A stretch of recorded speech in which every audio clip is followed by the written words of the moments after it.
bagaimana hati akan mengeluarkan cahaya atau memantulkan cahaya ilahi.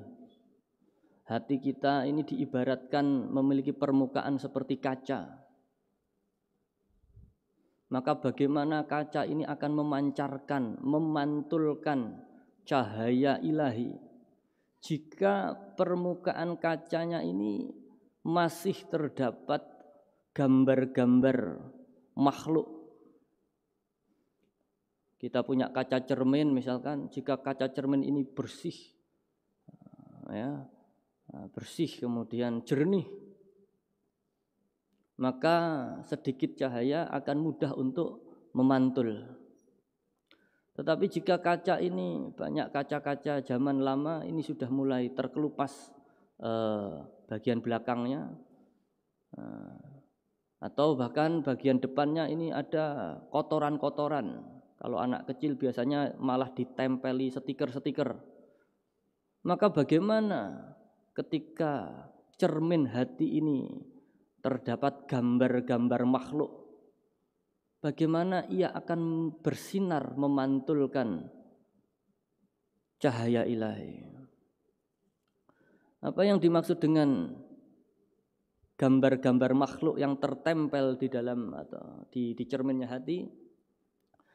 Gambar-gambar makhluk ini adalah ketika seseorang masih melihat adanya makhluk ini memberikan manfaat terhadap dirinya. Jika seseorang ini masih melihat adanya makhluk ini memberikan manfaat terhadap dirinya, ini tandanya hatinya masih terdapat bayang-bayang makhluk, sehingga ia menjadi bahkan tergantung terhadap makhluk tersebut. Orang hidup ini yang merawat, yang menghidupi adalah Allah.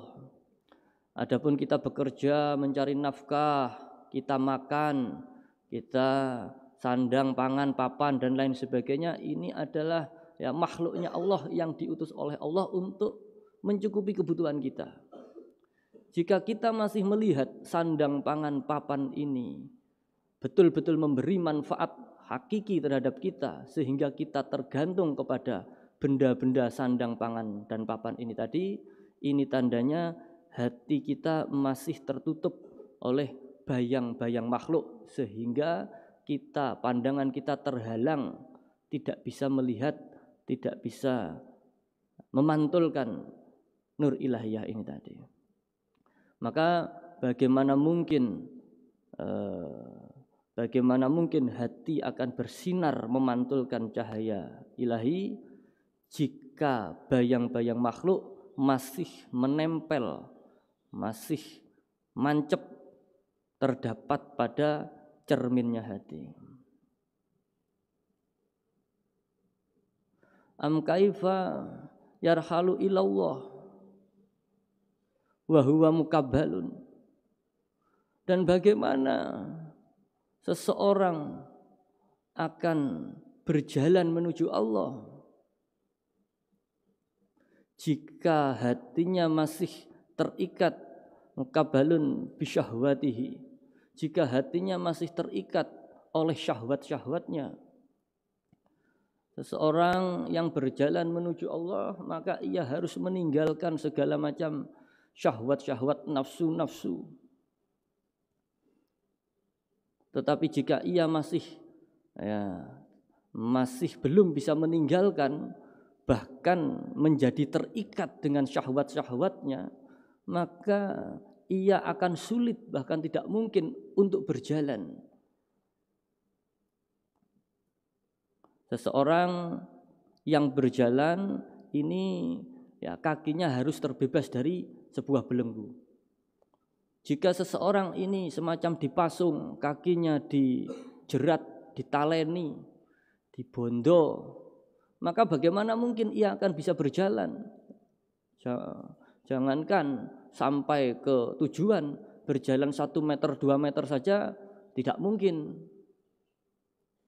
Maka bagaimana mungkin seseorang akan berjalan menuju Allah sementara ia masih terikat dengan syahwat-syahwatnya. Am kaifa yatma'u ayadkhula, dan bagaimana seseorang mengharapkan untuk dapat masuk ke hadratullah. Am kaifa yatma'u an ayadkhula hadratullah, bagaimana seseorang mengharapkan, duweni karep, berangan-angan, bagaimana seseorang berangan-angan, bermimpi bisa masuk dalam di hadapan hadratahnya Allah. Wa huwa lam yatatahhar min jinabati ghaflatihi, sementara ia belum terbebas atau belum bersih atau belum suci dari jinabat ghaflah, dari junub lupa. Di sini didawahkan junub lupa ini dimaksudkan adalah kelupaan-kelupaan kepada Allah yang diibaratkan sebagai seseorang yang dalam keadaan junub. Seseorang yang dalam keadaan junub ini dilarang untuk masuk ke tempat-tempat yang suci, khususnya masjid. Maka bagi seorang yang junub ini tidak boleh masuk ke dalam masjid. Demikian pula seseorang yang lupa, di mana lupa ini diibaratkan seseorang yang dalam keadaan junub, seseorang yang dalam keadaan lupa kepada Allah ini diibaratkan adalah seseorang yang dalam keadaan junub, maka ia pun tidak akan dapat memasuki hadratnya Allah. Maka bagaimana mungkin seseorang memiliki angan-angan mau masuk ke tempat yang suci jika ia dalam keadaan junub? Bagaimana mungkin ia memiliki angan-angan untuk masuk ke dalam hadrahnya Allah, sementara ia di dalam keadaan junub lupa. Junub lupa yang diibaratkan sebagai keadaan junub. Maka am kaifa yarju ayyafhamu daqaiqal asrori, dan juga bagaimana seseorang berangan-angan mengharapkan bisa memahami, bagaimana seseorang berharap bisa memahami daqaiqal asrori, rahasia-rahasia yang lembut, di mana rahasia-rahasia yang lembut ini tadi bisa menjadikan ia faham siapa dirinya, bisa menjadikan ia faham siapa Allah, sehingga dengan rahasia-rahasia yang lembut ia memiliki ilmu-ilmu lembut yang oleh Allah biasanya diberikan kepada para arifin. Kita semua makhluk oleh Allah diberi ilmu untuk hidup, ilmu untuk makan, ilmu untuk belajar dan lain sebagainya. Tetapi ilmu ini banyak sekali tingkatan-tingkatannya. Mulai dari ilmu yang paling mendasar sampai ilmu yang paling tinggi. Maka ilmu yang paling tinggi ini diibaratkan adalah ilmu yang paling lembut. Mulai ilmu yang paling kasar sampai ilmu yang paling lembut. Maka kalau ilmu yang kasar ini oleh Allah diberikan kepada setiap makhluk.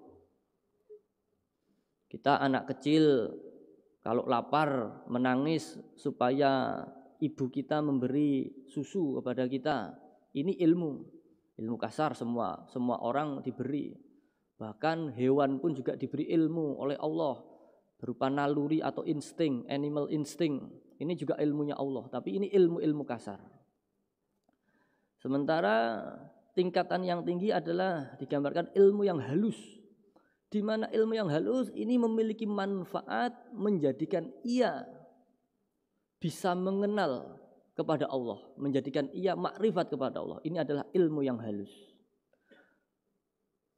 Maka bagaimana am kaifa yarju an yafhamu daqaiqal asrari wa huwa lam yatub min hafwatihi, sementara ia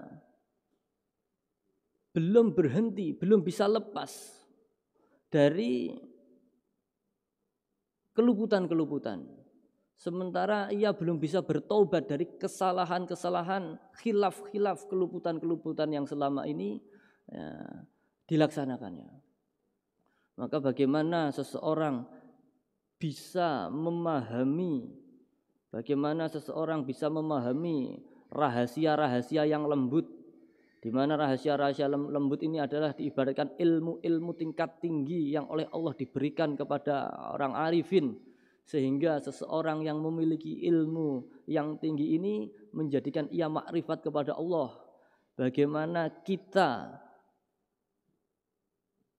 berharap ngarep-ngarep memiliki ilmu yang demikian, sementara kita belum bertobat dari keluputan-keluputan kita.